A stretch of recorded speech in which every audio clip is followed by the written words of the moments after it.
long before satellites pierced the heavens, before airplanes carved white scars across the sky, before humanity learned to escape Earth's gravity. Our ancestors were already watching the skies, and what they claimed to see still unsettles the world today. Across every continent, in civilizations separated by oceans and thousands of years, ancient people told the same story, not of gods born on Earth, but of beings who descended from the sky. They arrived in fire. They spoke knowledge beyond the age. They changed humanity forever. These were the sky visitors of ancient times.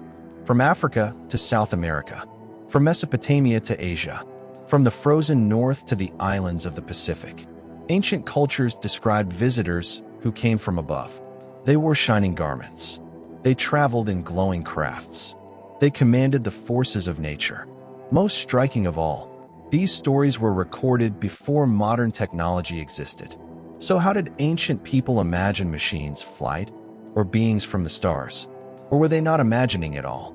Our story begins in ancient Sumer, modern-day Iraq, home of the world's first known civilization. The Sumerians spoke of the Anunnaki. They were not described as spirits. They were not ghosts.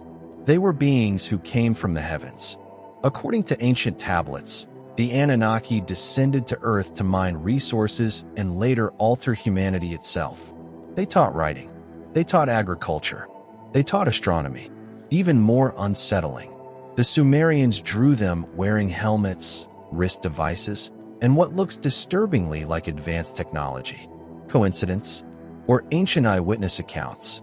In ancient Egypt, the gods did not dwell in clouds. They arrived from the stars. The god Ra was said to travel across the sky in a solar boat, a glowing vessel that crossed the heavens.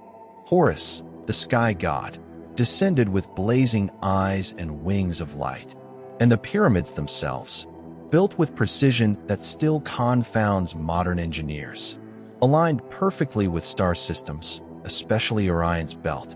The Egyptians believed the soul of the pharaoh ascended back to the stars after death. But why the stars? And how did they know exactly where to look?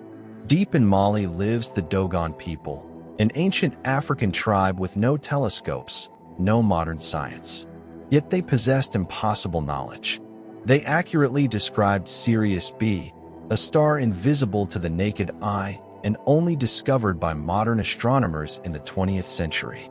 The Dogon said this knowledge came from the Namo, beings who descended from the sky in a fiery vessel, amphibious beings who taught them cosmic secrets.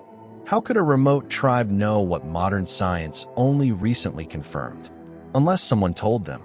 Ancient Indian texts speak of Vimanas, flying machines capable of moving vertically, horizontally, and even underwater.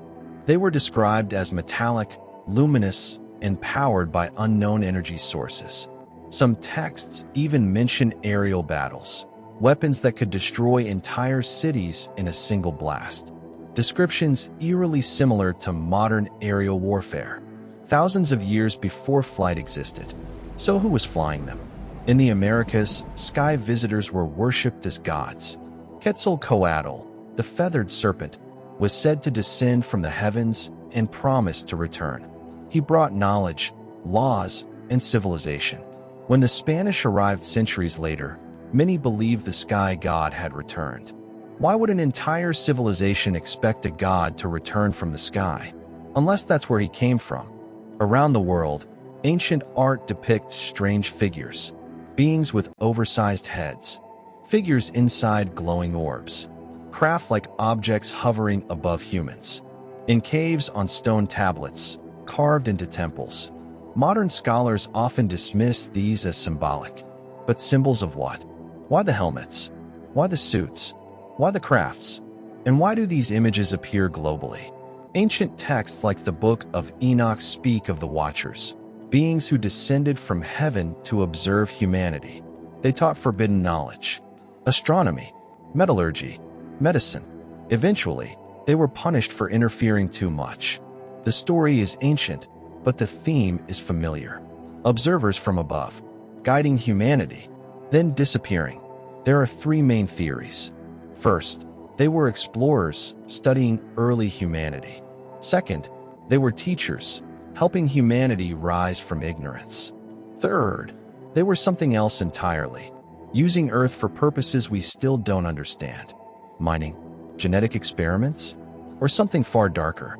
Some legends say they promised to return. Others say humanity grew too violent. Some say they never left, only went silent. Watching, waiting. Even today, unidentified flying objects are reported worldwide. Governments admit they don't know what some of them are. Pilots encounter objects that defy physics. Ancient stories suddenly don't sound so ancient anymore. Perhaps our ancestors weren't worshiping gods. Perhaps they were documenting encounters. If beings from the sky once walked among us, if they shaped civilization, if they left knowledge encoded in stone, stars, and myths, then the greatest question remains: are the sky visitors truly gone? Or have they simply been watching all along?